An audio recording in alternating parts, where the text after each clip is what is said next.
ମୁଁ ସ୍ମିତା ଆପଣ ସମସ୍ତଙ୍କୁ ସ୍ୱାଗତ କରୁଛି ଲର୍ନ ଇନ୍ ପାଇପଲାଇନ ଚ୍ୟାନେଲକୁ। ଏହି ଚ୍ୟାନେଲରେ ଆମେ ପାଞ୍ଚ ଧାଡିରେ ମହାପୁରୁଷଙ୍କ ଜୀବନୀ ବିଷୟରେ ଜାଣନ୍ତି। ଯେତେବେଳେ ପାଞ୍ଚ ଧାଡିରେ ଜାଣନ୍ତି ଅଧିକା ଜାଣିବାକୁ ଇଚ୍ଛା ହୁଏ। ଯଦି ଅଧିକା ଜାଣିବାକୁ ଇଚ୍ଛା ଅଛି କମେଣ୍ଟରେ ଜଣେଇବେ। ଆମେ କଣ କରିବା ନା 10 ଧାଡି 15 ଧାଡି ବା ଲମ୍ବା ଏସେ ମହାପୁରୁଷଙ୍କ ବିଷୟରେ ନେଇକି ଆସିବା। ତାହେଲେ ଆଜିର ଭିଡିଓରେ ଆମେ ଜାଣିବା ଆଉ ଜଣେ ମହାପୁରୁଷଙ୍କ ଜୀବନୀ ମାତ୍ର 5 ଧାଡିରେ।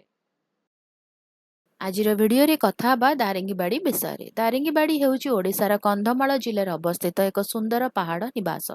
ଏହାର ଥଣ୍ଡା ଜଳବାୟୁ ଯୋଗୁଁ ଏହାକୁ ପ୍ରାୟତଃ ଓଡ଼ିଶାର କାଶ୍ମୀର କୁହାଯାଏ। ଏହି ସ୍ଥାନଟି ଏହାର ପାଇନ ଜଙ୍ଗଲ, କଫି ବଗିଚା ଏବଂ ମନୋରମ ପାହାଡ଼ ପାଇଁ ଜଣାଶୁଣା। ଶୀତ ଦିନେ ତାପମାତ୍ରା ବହୁତ କମ୍ ହୋଇପାରେ ଏବଂ କେତେକ ସମୟରେ ତୁଷାରପାତ ଦେଖାଯାଏ। ପ୍ରକୃତି, ଶାନ୍ତି ଏବଂ ତାଜା ପବନ ଭଲ ପାଉଥିବା ଲୋକଙ୍କ ପାଇଁ ଦାରିଙ୍ଗିବାଡ଼ି ହେଉଛି ଏକ ଲୋକପ୍ରିୟ ପର୍ଯ୍ୟଟନ ସ୍ଥଳ। ଭିଡ଼ିଓଟି କେମିତି ଲାଗିଲା ମୋତେ କମେଣ୍ଟ କରିକି ଜଣାଇବ। ଯଦି ଭଲ ଲାଗିଲା ତାହେଲେ ଭିଡ଼ିଓ ଟିକେ ଲାଇକ୍ କରିଦେବ। ଭିଡ଼ିଓ ସହିତ ସେୟାର କର, ଚ୍ୟାନେଲକୁ ସବସ୍କ୍ରାଇବ କରି ବେଲ୍ ଆଇକନ୍ ପ୍ରେସ୍ କରି ଅଲ୍ ନୋଟିଫିକେସନକୁ ଅନ୍ ରଖିଥାଅ। ତାହେଲେ ରହୁଛି ଦେଖା ଆଗାମୀ ଭିଡ଼ିଓରେ। ନମସ୍କାର।